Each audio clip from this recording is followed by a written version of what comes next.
Hello guys, চলে এসেছি আমরা রাধিকাপুরের মাঠে। হ্যালো, কোথায় কোথায় রাধিকাপুর স্টেশনের পাশে চলে এসেছি আমরা বাইক নিয়ে। এই যে আমরা দুইজন চলে এসেছি বাইক নিয়ে ঘুরতে। এই যে স্টেশন দিয়ে পাশে আমরা ঘুরে বেড়াচ্ছি। এই বর্ডার, বাংলাদেশের বর্ডারের সামনে মিডিলে। কোথায় কোথায় রাধিকাপুর স্টেশনে।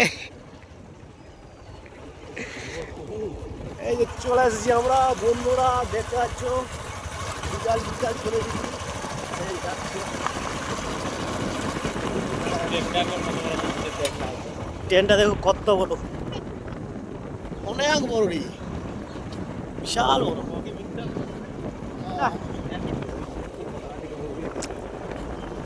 অনেক বড়। ট্রেন দাঁড়ায় থাকে, তিনটা ট্রেন দাঁড়াইছে এখন। দাঁড়া।